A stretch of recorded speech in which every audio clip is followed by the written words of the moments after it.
Good evening, viewers, and welcome once again to another episode of Health Link, brought to you here in the studios of QTV on Kairaba Avenue by myself, Dr. Abubakar Jah, and Kadita Jatujalo, every Monday evening discussing about health issues. Today I bring another what I consider to be a very important topic, which is dealing generally with health and how people seek health. So basically health seeking behaviors. And I want to tackle this first from the patient side, which is going to be today, and then from the health carer side, because it takes those two for a successful treatment of any ailment, is that there is a partnership between the healthcare giver and the person seeking for health for successful treatment, and therefore both sides have to do their part. And today what I am looking at is some harmful health seeking behaviors, some attitudes and some behaviors that we have as a population that does not help us when we are trying to seek for help.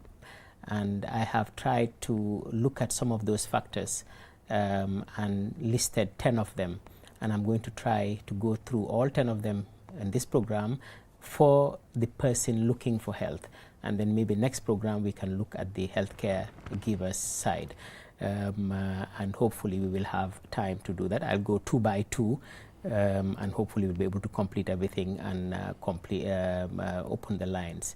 Mbokk yi ñu ngi leen a nuyuwaati fii ci seen programme Health Link bi nga xam ne man Dr. Abubakar Jah ak Kadijatou Jallow ñoo leen ko di indil fii ci QTV ci Kairaba Avenue lundi bu nekk ci ngoon di waxtaanee seen wér-gu-yaram. Tey nag indi naa leneen loo xam ne foog naa ne dina amal askan bi njëriñ, parce que dinaa dugg si loo xam ne dafa ëmba mbiri wér-gu-yaram yépp, mooy naka lañ dee di sàkkoo wér-gu-yaram suñ demee ba feebar, naka lañ dee def ba uti wér-gu-yaram.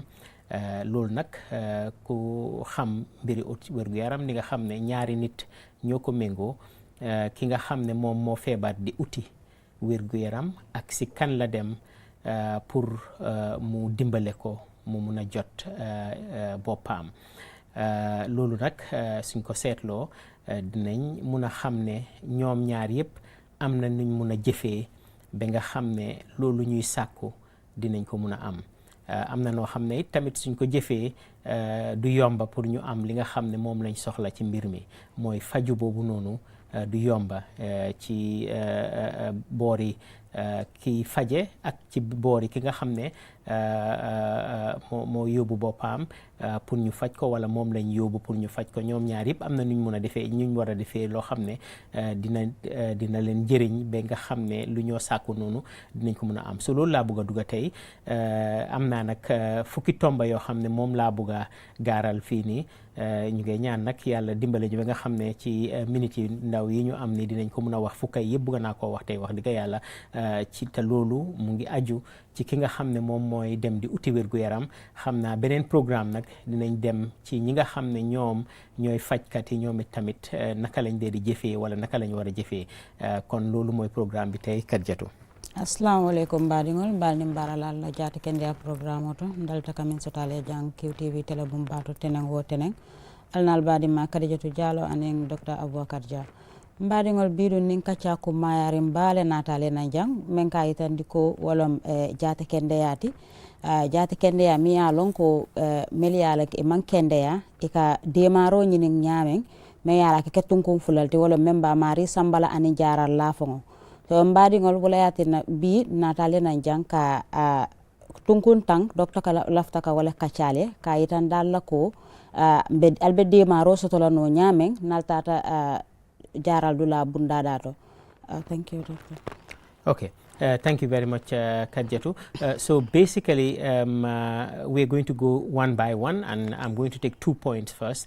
The first point is that normally in our culture or in our environment, we have this issue of shame about diseases. We are ashamed sometimes of especially some certain diseases, and we don't want to talk about them, or we want to hide them. And if you are sick and you are hiding that sickness, then you can be sure that it will be difficult for you to get help so that you are treated. So people hide diseases, many diseases. So for instance, if somebody in the family has epilepsy, everybody wants to hide it. Nobody wants to know that there's somebody in the family who has epilepsy.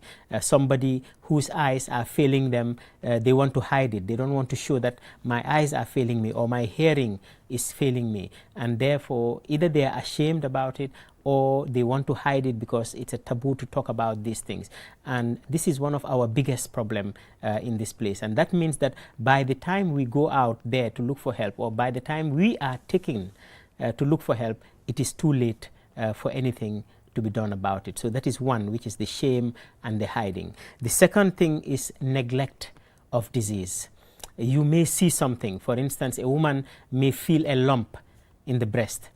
But because it is not painful, she doesn't mind about it until it is too late, or may see an ulcer and will just say, oh, this is just a boil, this is just something like that, and then we'll leave it and leave it and leave it until it is too late before they do something about it. And most people, as long as there's no pain in what they're dealing with, they don't want to deal with it. They just feel that this is something that will go on its own. And unfortunately, sometimes the most dangerous diseases are the painless diseases, are the diseases that do not come with pain. So these are the two first points. mbokk yi comme nu ma ko waxee rek dugg nañ léegi nii ci mbir yooyu nga xam ne du dee dimbale nit yi ci seen feebar su nekkee ñu ngee sàkku ji pour uti wérgu yaram. Benn bi mooy ñun ci suñ askan bi dañ dee di faral di rusee feebar, wala dañ dee faral di nubba feebar, duñ ko dee di bugg a waxtaanee.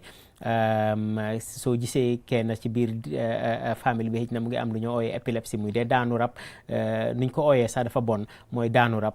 di nga gis ne dañ ko dee jéem a nuba, duñ ko waxtaanee, duñ ko jéem a gaaral pour nga xam ne dinañ ko mën a faj. ki nga xam ne léegi nii am na yenn façon infection tam daf ko nuba. yooyu noonu yëpp nubbu ji ñuy dee nuba feebar nekkut lu baax ci utam wérgu yaram, parce que soo ko nubee doo mun a uti wérgu yaram. yéen nga dem sa ba ci docteur doo ko wax li nga xam ne moo la jot bu baax, parce que yaa ngi jëm a nuba feebar bi. yéen yi soo àndee yaa nit, moo tax man lu bëri su nit ñëwee ci man pour sàkku ndimbal mu àndaa nit, dama ko dee laaj ndax kii toog nii jar na mu toog fii nii. su nekkee da nga bëgg a mu génna ñu gën a mun a waxtaan, nga gën a mun a gaaral sa feebar. kon nubbu feebar daal benn la si loo xam ne baaxut. ñaareel bi mooy denca feebar. xam nga nubba feebar ak denca feebar du benn.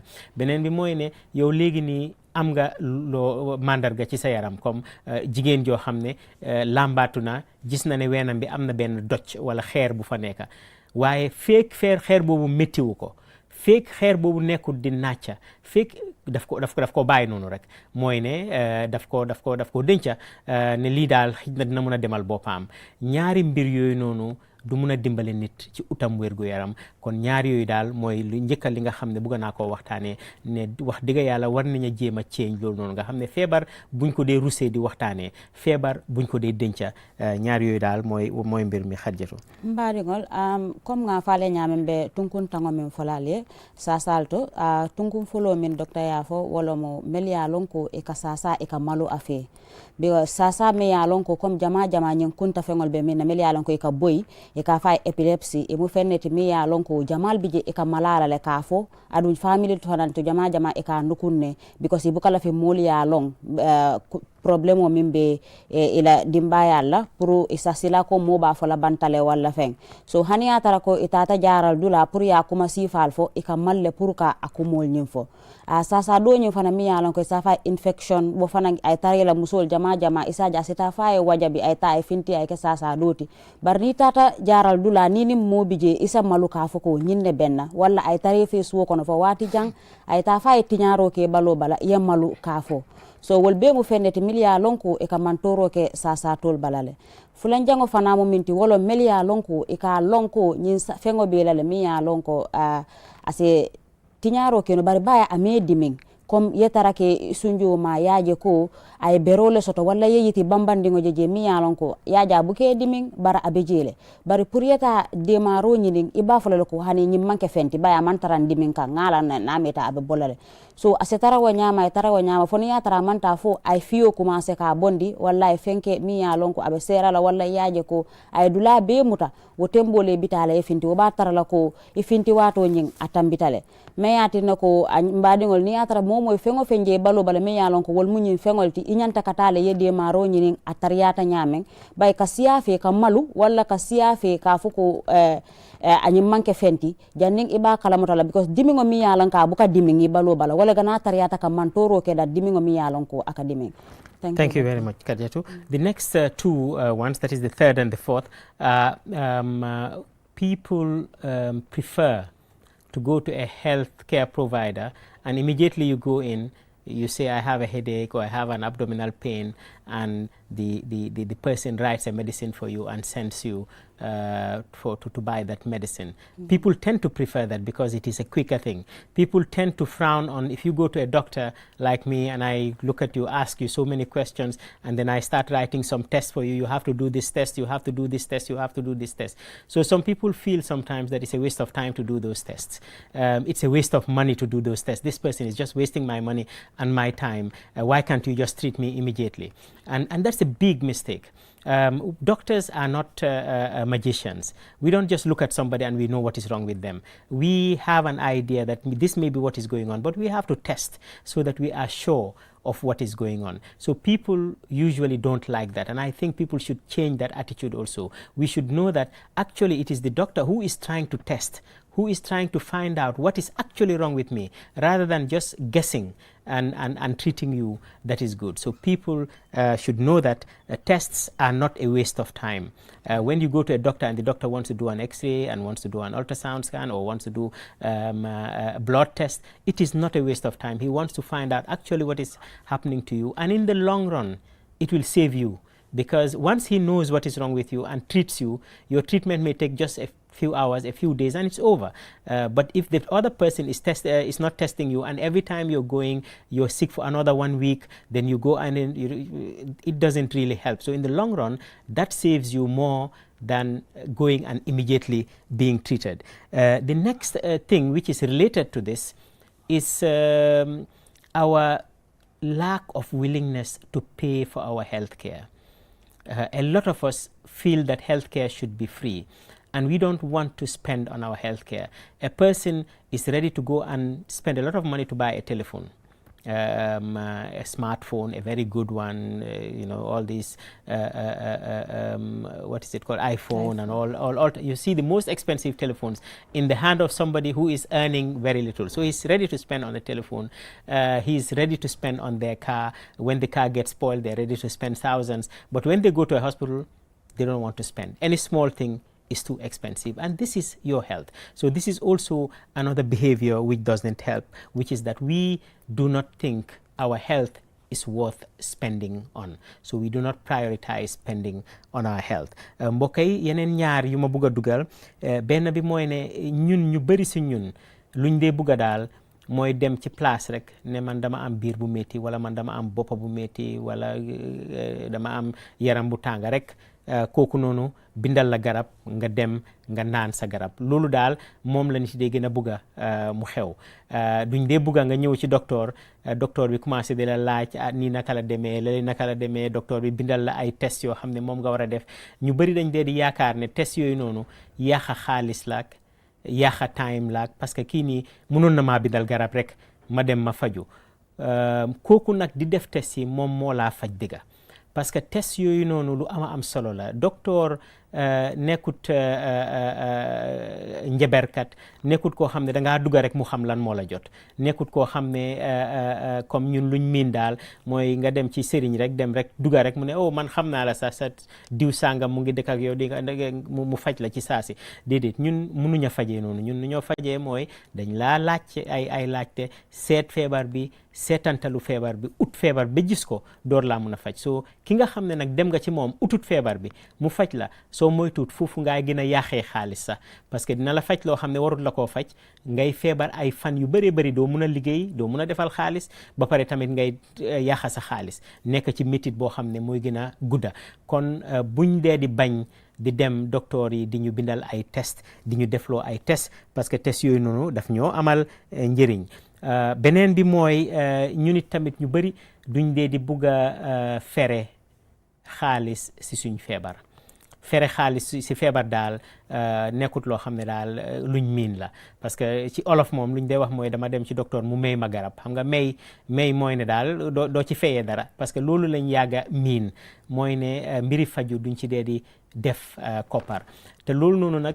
lu bon la parce que ñun ñi léegi ni soo demee foo munti dem koo xam ne sax salaire am égut benn 7-8,000 di nga gis mu ngi téye benn iPhone mu ngi téye ay téléphone yoo xam ne yu seer a seer la mu ngi ki nga xam ne mu ngi dawal moto su demoon ci mécanique bi ñu ne ok da nga soxla jënda paat sangam nangami junni la du nekk lu bëri parce que moto la waaye yow sa wér-gu-yaram soo demee ñu ne la ay téeméer la sax nga ne lii nii dafa seer te lii mooy sa wér-gu-yaram kon ñaar yi nitam yeneen tomba yu am solo la yoo xam ne war nañ koo seetantalu ne suñ demee ci docteur am na ay test yu ma war a def loolu noonu du yàqa time du yàqa xaalis ba pare tamit wax dëgg yàlla wér-gu-yaram dafa seer te léegi nii bagage yi ñoo toppatoo yi wér-gu-yaram dafa seer soo ne nit yi yaakaar ne daal pour ma am wér-gu-yaram tamit war naa see jéem a def dara nguur gi tamit war nañ see jéem a def dara pour dimbale ñi nga xam ne amuñ mbaɗigol comme nga faale ñaami nga fudol faal yenne sa saba jangoñim fana mu minti wolem mol buka pare kata lopitano to hani ya tara ko isa sata mo be dale sa fay ko so boro la nga boro min na ye fisiyandi doron ite pour kata lopitano to ita jela fenti mi yala ka kuma ya tale bayte balo kono fisiyatal doron waddo bi je yata dulal to doro ye boro sang yata yami menti problème be dula dole to wala yatinna wo dula do nyim tunkundo be dimin kan so wo be men ka tinna ko telefona yaje wolom ka tesoke ka teske me yalon ko ke balo be teska jibe foy sa long problème o nyimbe damen adi ye borul fana dila mi yalon ka akuma yata bakele nani jango nyum fana mo minti wolom mol buka pare ka kodo bondi ila jata kende yato ise modol jabe tamala ni fengo fen faye e kay ko nyim mobile tenting wala teng isa ja sa foy ko manke problem ti bay dunia ku wolom mol ka pare ke la kodo bondi dunia ku wolle to ibe ni ko hewo ye hew bal ke ni ko fengo fen programme wo yibe tarra walla yenyina ko jata kende ya nyim fanan akumma yatale ni tata jaral bundato ni ko yeku ila jaralo mu nyin nyin neti ko he woda ko le yatale walla tata nyin jaral dulato adula nyin ada ko le yata bakele bari jata kende ya nyin wala gana kumma yata bay ni tata ni ko do bondi bari ye jata kende ya soto je fem man soto me yalon ko wala gana kumma yata bay jata kende ya wala ka hadama dingo balo samba. Thank you, Doctor. Thank you, Kajatu. I think that is clear. The other two points, so we have done up to 4 now, then the fifth and the sixth point. The fifth point is window shopping, what I call window shopping, which means that you go to a doctor and the doctor starts the treatment. Even before the treatment is complete, you go because you're not feeling much better. You don't go back to that doctor and say, doctor, I have taken your medication, it is doing this to me, or the medication does not go well with me, or I am not feeling better. No, you go to another doctor. And that doctor starts from scratch again. And then you go to another doctor. And that doctor also starts from scratch again. Unfortunately, that is not going to help you. You have to trust the doctors that you go to. And a lot of times I see people come to me and they tell me, doctor, I've been sick for many months. I have been to this place, I have been to this place, I have been to this place, and now I am here to see you. And I feel very sad that they have had to go through all that. Maybe I am not even the best person to help them. Maybe the person they left and they came to me was doing the right thing at the time that he was doing that. So we have to be a little bit patient. Window shopping is not good. It might be good to have another opinion. It is always good sometimes to have what we call a second opinion. You might see Dr. Jai and you feel that, well, I am not really sure what Dr. Jai is telling me. Then you go to another Dr. Jai maybe and say, Dr. Jai, I have been to Dr. Jai. This is what he told me. What is your opinion? And he can give you an opinion. But then still you can go back to Dr. Jai and complete your treatment. And hopefully the doctors will also tell you what they really feel about this thing. For me, if you are receiving a treatment, and many people have come to me, and then I tell them, no, the treatment you were receiving in this place is the right treatment, complete go ahead with that treatment. So window shopping does not help you. You may look for a second opinion sometimes, but window shopping, going here and there and there and there, can only harm you, because what will happen is that sometimes even the first person who treated you was in the right direction, but because you were not patient, you go to another person and then they get derailed because already you have started something that you feel that it was not the right direction. I mean, I had a similar problem myself when I was much younger. I had traveled to Egypt from Nigeria, and I had malaria, and I went to a lab, and the lab did a test for malaria, because I started myself the treatment. I was already a medical student. I knew that I had signs of malaria. I started treating myself for malaria. And when I went to the lab said they did not find malaria. So I stopped the treatment and I went to another doctor. The doctor gave me antibiotics. I was not getting better. Another doctor, the doctor gave me antibiotics. I was sick. You know, here, nobody is sick for malaria for more than a week. I was sick for more than a month with malaria. And finally, I went to a hospital. They did the test again, and they found out it's malaria. I was treated only for 2 days after we found out that it's malaria. I nearly died on that occasion. So what I am saying is that window shopping sometimes can be very dangerous in health. The other point is our attitude or our culture, where we are expected to say we are getting better. Anybody who asks you, how are you feeling today? You were sick. How are you feeling? Oh, Tanena, I am better. And that we take also to the hospital. So we expect, when a doctor is treating us, many of my patients, and I tell them, look, calm down. If you are not getting better, tell me you are not getting better is better. Because they feel that they have to tell me they are getting better so that I feel good. Why do you want me to feel good when you are not feeling better? You should tell me you're not feeling better so that I know what to do, so that I can tell you, okay, be patient, maybe in another 2 days you'll get better. Or I tell you, no, it seems this is not working, let me look for something else. But anytime you ask a patient, the first answer is, I'm getting better. And I think that is something that we also have to change. If you're getting better, yes, it's good to say I'm getting better. But if you're not getting better, please say, I am not feeling better, doctor. Doctor, I am actually worse after this treatment. What can you do for me? Rather than saying, I'm getting better. And I think those are the next two ones that we need to talk about. Mbokk yi yeneen ñaar yi nga xam ne moom laa bëgg a waxtaanee, benn bi mooy ne am na ñu bëri ñoo xam ne suñ startee seen faju duñ ko dee di mottali sax ñu demati feneen. Nga gis docteur sàngam mu commencé faj la benn fan ñaari fan nga yëg ne tanewuloo, nga dem si ñaareeli docteur bi, dem si ñetteeli docteur, dem si ñeneenteeli docteur, foo dem daal doo fa yàgga sax tanewul daal maa ngi dem uti beneen docteur. Ma ne nag loolu noonu nekkut li nga xam ne baax na ci ki nga xam ne mooy sàkku wér-gu-yaram.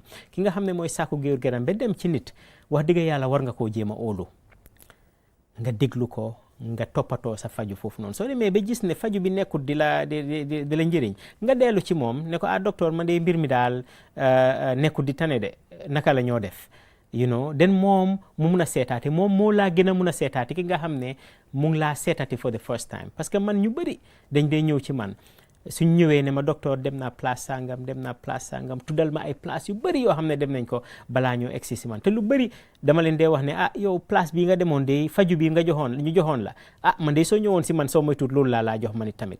Parce que am na lu bëri, feebar yu bëri yoo xam ne du wér ci saasi, te soo commencé faju wéragut sax nga dem ci beneen docteur boobu tam commencé leneen, daf laa gën a lor nga des si moom. Am na nag lu ñoo wax loo xam ne sàkku beneen xelaat, loolu moom nekkut loo xam ne lu bon la. Mooy dem naa si docteur ja commencé na ma faj ma, waaye man daal am na loo xam ne daal óoluwuma ko bu baax a baax. mun naa dellu ci docteur ja, waaye mun naa dem si docteur Ndiaye ne ko, docteur Ndiaye demoon naa si docteur ja de lii ak li, yow sa xelaat naka la demee, waaye ba tey nag dinaa dellu si docteur ja pour complete ko. waaye nag dem loolu moom la ñu ooyee sàkku beneen xelaat, mooy nga dem rek ci seeti keneen naka la xelaatee. te su ma demee si docteur ja mun naa ko ne, man de demoon naa si docteur Ndiaye, parce que yii amut rus, parce que ñun docteur yi xam nañ ne ñun xamuñ lépp, te am na yu ci bëri yoo xam ne dañoo test di dem ndànka ba mun a faj nit ki. su nit ñëwee ci man ne ma, docteur ja ñëwoon naa ci yow de, commencé naa faju bi, waaye daal amoon naa sikki sàkka, demoon naa si docteur Ndiaye, moom lii la ma wax, lan nga ci foog. du ma mer du ma ne léegi ni kii nii demoon na yaa ngi ñëw ci man lu tax ngay dem ci beneen docteur non du ma mer dama ne loolu baax na su nekkee ne xalaat bu docteur Ndiaye wax noonu moom man gis naa ne loolu am na ci xalaat bu baax la xëj na ma mun a toppatoo loolu noonu ñu mun laa toppatoo waaye jógee fii di dem fële loolu noonu nekkut loo xam ne lu baax la ci wér-gu-yaram juróom benneel bi mooy li nga xam ne ñun ñëpp xam nañ ko moom la ñu ooyee tane olof mu nekk loo xam ne lu reelu la ci man mooy ne man léegi ni maa ngi faju ci docteur bi ñëw na seet si ma commencé na faju mu ñëw ne ma naka nga def man daal lu ma ko war a tontu daal mooy ne maa ngi tane parce que ñun olof noonu lañ dee def mooy ne ku la laajte na nga def rek maa ngi tane noonu la war a demee loolu nag moom xëj na ci askan bi mun ngaa defee noonu koo xam ne nekkul di la faj waaye ku laa faj waruloo am kersa ne dinaa ko wax ne tanewuma waaw te ñu bëri dañ dee am kersa boobu noonu am na ñu bëri ñoo xam ne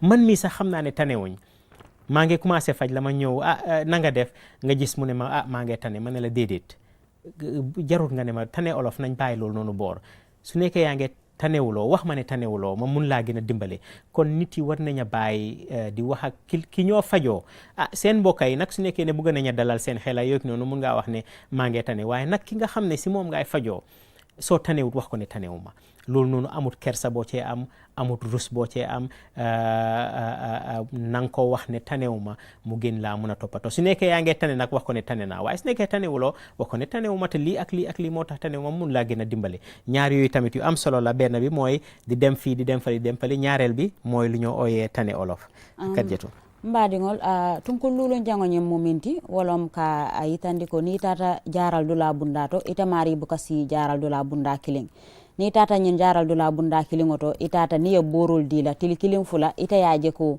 mbalo man fisiya dorong yewo doktaro bula yeta doktor doya ya faye ko ntata nyindula kar bari mbalo man fisiyade lafta yen jibe ko teke wol fana yada ti ko tenke jaral sifa do taye yebo woto yeta saban jangoto dula modol bije bita fa doktoru lulu woro ya sasa kilingola miya tinna ko ita tata doktor folo min fongo ya fan ay jararo min dila wo jararo wala betiyata purite bari ite to jela de biko sasa dol bije man ke bitala tilifula saba dorong asasa e kende ya sasa dol bije la bitala karikili sasa dol bije bitala lokun fula lokun saba sasa man ke doro yeta ye doktoro nyaadaje dorong ay jiba ay boro di la tili kilim fula doro konte nyanta kende yala ni ite mo kende yaje dorong e bor yeta doktor doya wo mu fenneti miya lonko aka kurango wajabindila because ite bitala sasa nyin ite nata sasa minna e be sawne bita jaral dula do to bita jaral dula do to wa do bije be fendo fo kele miya lonko ibalo man sulala so wala yatinna ni atara ko yaje ibalo man kende ya ibitala e murun doktor woni ya fay ko doktor yenjele de bari nyi wati mbembe boro ta kam bari mbalo man tara kende yare so ni yo kaye na pera ni atara boro nyi ngaba falin nale walla be jaral dole kele ka jibe ko be de mala nyamen pour ye jata kende ya soto wati do bije pour ye docteur doje mi yalon ko na dalita walla anana ye jaar ya fay ko ntata nyen docteur kari yala de ntata docteur ja ya bare ayenjele ay nyum bori ni nyum bori le dinna bari mantara fisiyaje kanje lafta ye hakilima ya dinna jembe munne munkel ni tata na hakilima ya dila awamati na ko nyanta ka docteur jabula bay docteur jale ni fulu datita ka jaar roke ise muruno docteur ja ya fay nin docteur jaay bentale walla nin nyen docteur jaaju walla feng ya fay ko bare ako tenin ya fana so hakilo la nin ayatara ko ate fana yewo jele bara yaaje ko ay jaaralo men dila wala beteyata aba fole yenne nin ayatara fana nga yaaje ko woy min fo ya saka fala hakilo kan ay dema be dema la nyamen pour ka je ko ye jata kende ya sote sula ta la nyamen ani to ko woro jango min te mbadingol comme dalta ka ke nyamen nimbe mol kono ni momo ko ye balo ke ta nyaadi le ko ye aka official e balo ke ta nyaadi ka aka official isa fo no modol ye million ko be banta bari momin be jara kan mbadingol inyanta ka ikoyamale ye sereyama nin ayatara ay boro dila itata ya jarare nyinola yaje ko iman tara fisiya kan iman fisiyaje balo bala betiyata le ye koyala ya yitandala ko yenyim borol di nambe min kan anyamale bari man tara jata kende asoto kam man kende ya ni yewo kala ate fanan balon nala abe min kela pour que dema ye jata kende asoto nyame bari ni tanata dora ko ye balo kete nyaadi kay abe fisiya kan bayi malutale ka faye ko ye jara romen dinna amantara fisiya kan balo kono malo mantara jata kende yato jata kendi amo fennete mi yalon ko ni tate nyanta ke koyle ani membe jara kan bay ate manke kum fanon tedi amu molete mi yalon ko abe kisi role kala fo alala de maro kan ay jara roso to mi yalon ko wole bete kende yandila ke fisi yande so wole yatina ko ke koy nyola jarar bunda ta mo kulete mi yala kumma yata bakele mbali ngol. Thank you very much.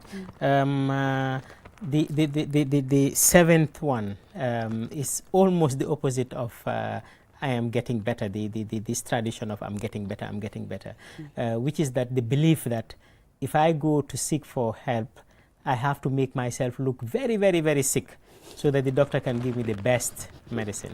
Now, I remember, may Allah have mercy on my mom, I remember I was going to a doctor one time. You know, I used to be a very brave young man. I don't show my illness very well. My mother said, no, you have to look sick. You have to make yourself look sick. And a lot of people have that. And I see it with lots of my patients. They come in, they exaggerate their symptoms. I get a lot of some of the old women that come to me, doctor, my whole body from my head to my toe is paining. Everything is painful, and then that confuses more because I don't know what is wrong with you. If you tell me your whole body is paining, then I'm a bit confused. I don't know where the problem is, and I'll have to look more to find out where the problem is. So please let us not exaggerate our illnesses when we go to seek for help. Let us just exactly say how it is, because that is what can help the doctor better. You know, I cannot come and say my whole body is paining. There must be somewhere which is paining that has led you to come. So try to specify your symptoms better rather than exaggerating them. The other problem, which is number 8, is non-completion of doses. And we see this so many times, and I must say, I'm sure Khadijatu will agree with me, that even us doctors, we are guilty of this sometimes. You start a certain treatment, once you're better, you put it aside. You don't complete the course. And I think this also is not a very good behavior, health-seeking behavior, because drugs are supposed to be taken the full course. Sometimes you can feel a little bit better, but inside you are not fully better, and that drug is supposed to take you along until you are well. And in terms of antibiotics, unfortunately, it is what is causing a lot of what we call antibiotic resistance. So you've started treating a certain bacteria, the bacteria is now dying, you're feeling much better, but the bacteria is not fully dead yet. Then you stop the antibiotics, then the bacteria now starts getting strength and starts getting what we call resistance, learning how to resist that antibiotic. Next time you take that antibiotic, it will not work for you. So any treatment that we have from a doctor, if he says it's a 5-day course, even if you get well, complete that course. If it's a 1-month course, complete that course. Otherwise, you're going to cause yourself more harm. So the next two that we were talking about is the exaggeration of symptoms and also the lack of completion of our doses. Yeneen ñaar yu ma bëgg a waxtaanee benn bi mooy safaani lu ma waxoon rek mooy ne képp soo ñëwee rek mu ne la tane naa te fekk tanewut loolu noonu nekkut lu baax. Waaye tamit am na beneen boo xam ne ñu ngay jànkuwante moom mooy nit ñëw pour seeti docteur parce que gëm nga ne nu sa feebar gën a garaawee rek docteur bi gën laa jox garab yu baax. So da ngaa ñëw rek jox ko métit yoo xam ne sax nekku fa. Docteur man lii ak lii su kuma soo ko bàyyee sax mu wax mun naa benn fukki minute dina ko wax di wax ne lii ak lii moo ma dal kon war naña loolu tamit war nañ ko wàññi. maa ngi fàttaliku bu ma nekk xale am na benn time boo xam ne ñu ngi dem seeti docteur man nu ma doon di behavior daal mu ngi mel ni sax xëy na xaw maa feebar noonu mu ne déedéet sooy dem docteur dangaa feebar dangaa mel ni ku feebar digga pour pour docteur bi mun laa jox garab yu baax loolu noonu nekkut ne noonu la demee soo demee di ëppal feebar bi mun naa am ñu jox la garab yoo xam ne sax soxluwoo loo ko woon mun naa am ñu jox la garab yoo xam ne sax daf laa lor kon feebar tamit duñ koy ëppal dangaa dem li nga xam ne moom la daal num la dalee waxee ko docteur bi noonu parce que loolu rek ngaa mun a def bem la mun a dimbale. Juróom-ñetteel bi mooy ñàkk a jeexal garab ñun ñëpp nag docteur yi sax ak nurses yi dañuy def loolu noonu nga dem ñu jox la garab bi juróomi fan nga ko war a naan nga naan ko benn fan ñaari fan rek yaram bi commencé tane nga tegee ko boor.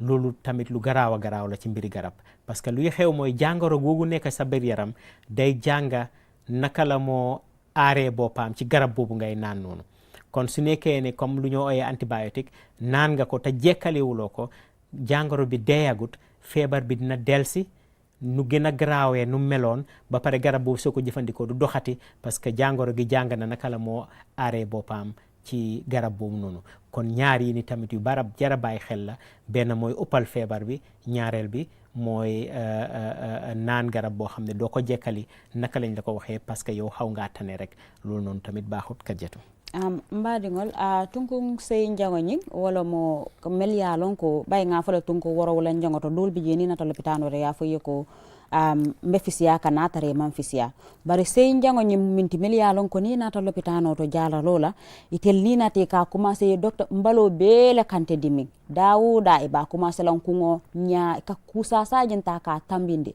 asa tara ko bo sa sajin betela bari tela mira roto e ba fala ko ni nata lopitano to ni nga nyemmin be fo e be borol dilan na wala nyama me ya tinna ko wo nyaman teng ni nata lopitano to dulamin ke dimin adi te fo ya lon ko nyen tunku ngo wala kante dimin balo kono aka jara lama ko ile akete fo ngo ma ko ile baya ba e be o tunku ngole no mala ka jibe ko yo jata kende ya soto nyame bar ni tanate ko balo be wati do bije se bori dol dile me yalon ko fan a borol nyim manke la borote amanya na ke jarabe man torole kele bari bayite ko mbalo tunkungo be dawo da ibe dulal fale me yala ibeta miniti muange babe fala problème mo mimbe balo bala wa do bije hani wululal fana ni be dingol sambala lopitano te saje safa e docteur dame buka dindingo dimin fay sa dula be fo e ba fala ko because pour mun dindingo e boro soto dula min ka dula a dimin abe dame fokan ko wolo to ka dimin akuma yata baake la pour yafo ko nyin dula kari wala kan dimin wala ka dimin pour ka jaralo soneyandi ani ye boro soto mi yalon ko isulata minna tunkun konon to jango nyi wolo meli yalon ko e kata lopitano to ni ye borol dila tilifula sabadoron ya je ko e kende yatale ifisiyata baake le koten nyim boro manjari ngala ban kende yatale e borol ta yalande ntel fongol be kafurin wolle konon tel no sol din docteur belebde ni yatare boro dina nim fisiyata do resa jen safu ko kende yatale mbatum amanjari nga boro nyel laban bara akatara kuran keso min be balo kono boro nyimba kele kanne boro ye kutala le bara ama yitandi ko aya bang ibalo kono le so ni atara ko kuran nyim fana be dende kam boro fi aba boro ye kutala saite yaje ko doron ibalo e sembo soto le boro nyillandi so asasa nyi nakana ko tenka akana nin symbol la ba adung aboro mi yalan ko ya dila ni ya dila ko te ke saka boro mi yala kama ko antibiotic itel mu fennet mi yalon ko e ka namete ka resistant le soto e balo kono wolom ka itandi ko ibuka sembo soto ko tenka kuran wala because kuran nyi yalon na be kelela nyamen so aboro bukana kuno e balo wala pour ka jata kende ya dile isula tala nyamen so wala ya itandi ko ni tata jaral lula bundato akuma yata bakele ni ko yoko tililulu nyanta kanyin antibiotic wala bori wo bori ya dila nyanta kamen tililulu lo ko kilin kar kilin akuma yata aya foye nyamen ya continue wa nyama fo ya aboro nyin tunkunga nyim bang because ni ma boro nyim bang amu fennet mi ya lonko ase mantora do nati yeno aboro tine jarano la e fese bori do nyini mi ya lonko abe balo mako la. Thank you, Doctor. Thank you very much. What we will do now, we have 2 more points, but time is going very fast, and I want to start opening the line because I think this topic is a good topic for people to talk about, give their own opinions. Maybe even I have missed some points that people can bring up in this program. So we want to open the lines on 5050505 while we are talking about the remaining 2 points, so that if we have any caller, we will pause, go to the caller, and then come back to these points. So the number is 5050505. mbokk yi ni ñoo def rek mooy léegi am na yeneen ñaari tomba yoo xam ne dinañ ci duga waaye daal balaa ci duga dinañ ubbi line yi pour nit yi mun a call parce que time baa ngee dem ci 5050505 képp koo xam ne bëgg naa call laajte wala yokka ci lu ñoo wax ni parce que nit yi ñoo dee dem faju ji ñoom xam nañ naka la mbiri dee demee xaj na sax am na tomba yoo xam ne waroon naa ko waxuma ko waaye su ko nit amee pour wax mu wax ko léegi nii nga xam ne dinañ ci njëriñoo ñun ñëpp 5050505 si képp koo xam ne bëgg naa oote ñu continuer waxtaan bi. mbadingol be téléphone bundal yelelale pour kal fana ka fo kacca kono bay jimu kaccal de mi yalon kon tel bele be dendi ngala sa nyoso hakilo la mel yalon ko lafta ka kuma fayje mel yalon ko lafta ka fengo femfo number mi be calling kelala wala 50 there's a caller. Okay. Okay, the caller has gone. We will continue. Okay, so but any caller, 5050505 niya number kumandi doro mbe ko fala kacca nyon kono le Thank you. Okay, thank you very much. So we will continue. The next point, which is the 9th point, is a very difficult point to talk about because people have different beliefs. But I think one of the things that causes a lot of complication in the treatment of people now, it seems there's a caller. Hello, caller. Hello, how are you? I'm fine, sir. How are you? Okay, li nga wax dëgg la kay billahi so li kay am nga ni soo lopitaan soo tanew waa docteur bi tanew ma waaw waaw moo gën de moo gën de ba pare Gambia ni seen garab bi dañ dee naan comme li nga wax nii rek 2 days 3 days rek mu commencé ji yokkati rek mu paas garab bi danga tasaare am nga loolu correct jërëjëf waay seen programme bi dafa am solo trop moom jërëjëf sa wala jërëjëf ci call bi thank you sir yes so just confirming what we are talking about the next point we wanted to talk about is the belief in mystic cause of diseases and the use of traditional healing. I'm not against that but it is one of the things that is causing us a lot of problem because unfortunately there's another caller. Hello caller. Hello, assalamualaikum. Waalaikum assalam wa rahmatullah. maa ngi rafetlu seen programme mashallah. Jërëjëf. Okay, it's very important nag kontaan leen si comme noonu ko waxee rek nga gaañal bi moom muy loolu rek. Yeah. Thank you. waaye man dafa am lu mu wax a laajte. Waaw. Suma ndigal bi moo dee métti. dem suma gannaaw bi rek dee dee jam waaye mosu suma yëngu dañuy wax dama am gastrique waaye still now dee dafa ma suma kaw ndigal bi rek dee métti. ak suma biir bi si rek suma right side bi daf dama di am pain foofu. olof dañuy wax ne gastrique la. waaye mus ngaa def lu ñoo ooyee endoscopie mus nga koo def. déedéet musuma koo def. waaw mooy lu ñoo wax léegi nii rek mooy am na feebar yu bëri yoo xam ne léegi tesam am na. te nga test ko moo gën nga ñàkk koo test parce que soo ko tesee dinañu óor suñu ne gastrique rek. te testuñ la defaluñ la endoscopie kon ba tey xamaguñ ndax sax gastrique la ndax tu gastrique. so da nga war a dem ci lopitaan boo xam ne am nañ endoscopie. ñu defal la lu ñu ooyee endoscopie loolu benn caméra la boo xam ne dañ ko dugalee ci sa biir gémmiñ bi. mu dem ba ci biir bi. dinañ mun a gis gastrique bi fan la nekk exactly ñu mun a xam naka lañ ko war a fajee exactly nga xam ne suñ la fajee rek dina mun a dem all together waaw. waaw so da ngaa ut foo xam ne daal dañ fa mun a amee endoscopie waaw dañ ko dee def am na place yu bëri yoo xam ne dañ ko dee def ci Gambie léegi. ok baax na jërëjëf sa wàlla jërëjëf. okay so we were now talking about the mystic cause of diseases and a lot of times somebody has a fracture, they go to these traditional healers until the leg is spoiled before they come to the hospital and I think that we have to be very careful. With the doctors we know where to go, we know that they are trained. With the traditional healers we don't know. Some people are good. I am sure some of them know what they are doing. But unfortunately, there are a lot of people who are fraudsters among them because there is no way to find out who is good and who is not good. There's somebody else on the line. Hello. Hello. Okay. Yeah, hello.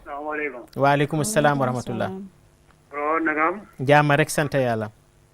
Programme bi baax na trop nee na. Jërëjëf. Mala kole ñaari jasi ara. Tur bi? Line job la. Okay. Money mooy. Ngeen jàppale ñu si garab ko ñu si lopitaan bi caamen garab dafa manqué foofu. te li ngeen wax si affaire wér-gu yaram bi baax na trop. soo amee sa yaram bi métti dina laaj bul wax ne tene naa. waaw. su fekkee tene woo da wax ne tene wu ma de. déedéet waaw. bu defee docteur bi si boppam mu dina mën a jox yeneen garab yoo xam ne nga jëfandikoo. te maa ngi ñaan nit yi leen di dem si lopitaan yi government bi. boo report yi am yëpp si la ngeen mën a am garab. waaw su fekkee yow da ngay dem si pharmacie bi. est-ce que lopitaan yi government bi dina am garab dina am garab. moo leen mooy problème pharmacie yi ñoom suñu jëlee ko dañuy jël garab bi dem jënd yeneen garab si biti. waaye su fekkee government bi la nag léegi soo demee si lopitaan yi government bi. da ngay am report léegi ne fekkee caamen la da ngay am report pour yóbbu ko Maka Bansang. waaw. te que léegi Bansang si ñu gisee ne caamen ñaari jaar soxla nañ garab garab boobu fii dañ ko indi si lopitaan bi. waaw ñu jëfandoo ko. jërëjëf jërëjëf. maa ngi ñaan ngeen yokk garab bi bu baax a baax. docteur incha allah am na ñu bëri ñi ci ministre bi dañ dee déglu programme bi. waaye ñun tam dinañ ko jottali gars yi pour nga xam ne dinañ leen indil dinañ jéem a indi moo garab foofu. ñaari jaar bi la caameen lopitaan bu mag la fi. waaw. boo si yàgg na fi. macha allah.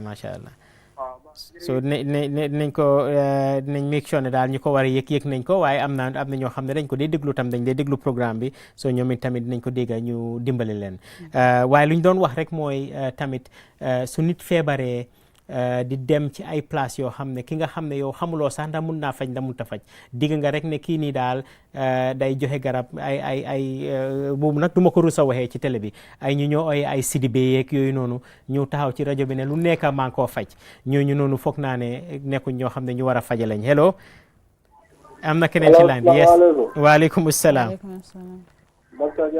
jaama rek sant yàlla man benn issue la am with regards to my wife. waaw. suma jabar dafa am wërsëg. waaw. kon nag suma jabar dafa am yenn garab suñ ko joxee mu ne garab yi daf dee xeeñ. su ko naanee daf dee wëccu ak yooyu. so mu ngi nii toog mu ngi déglu so ma ne ko na xaaral ma xool docteur di nga gis docteur mu wax nga dégg lan la docteur di wax. waaye moom léegi nii mu ngi déglu su nekkee bugg naa wax mun naa wax waaye lu maa wax mooy ne su nekkee ne mu ngi am garab yooyu mu ngi xeeñ muy ko wëcculoo demoon na ci docteur bu ko jox wax ko ne man garab bi nga xam ne moom nga ma jox mu ngi maa wëcculoo da ngeen a déglu seen téléphone bi bu leen déglu télé bi parce que soo leen dégloo télé bi rek dafa yéexal affaire bi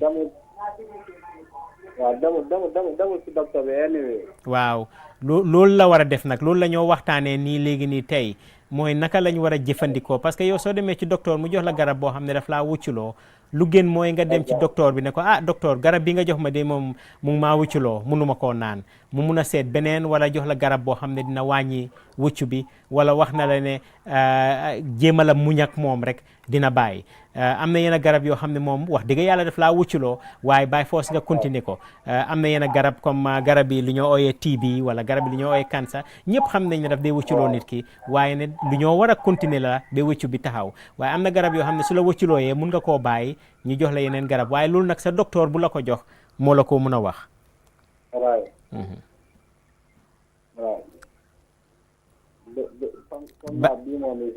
waaye c'est clair baax na jërëjëf thank you sir thank you waaw so loolu tamit beneen mbir la boo xam ne lu am solo la moom laa doon wax ni mooy daal faju bi daal am na lu bëri loo xam ne ñun téxa yuñ dee am ñu bëri ñoo xam ne gis nañ ne loru nañ luñ def mooy dañ dem ci yeneen fajukat yi ni nga xam ne xamuñ sax ñooñu ndax xam nañ lu ñoo def ndax xamuñ lu ñoo def ñu dem si ñoom yàqa fa xaalis bu bëri yàqa fa time bu bëri seen wér-gu-yaram gën a bon ñu door a ñëw ci lopitaan loolu tamit war nañ ko wàññi laas bu ma bugg a waxee mooy lu ñoo ooyee well clinic mooy ne nga jóg te fekk dara jotut la mu ngi am nañ beneen koola ñu jël ko mooy nekk laas koola bi ñu mun a continuer waxtaan bi hello salaamaaleykum. waaleykum salaam wa rahmatullah. ñu ngi laa dégg waaleykum docteur. waaw ñu ngi laa dégg nga déglu sa téléphone bi rek soo dégloo télé bi daf ñëw yéexal tuuti. waaw na ngeen def. jàmm rek sant yàlla. suma yaay moo bëggoon seen nomba de. waaw 5 moom nga koolee nii mooy 5050505 bi. waaw sa personal line bi la. non boobu noonu du ma ko mën a joxe ci télé bi alaawuñ ñu loolu. ok waaye soo tegee soo laajtee rek gars yi dinañ la ko jox.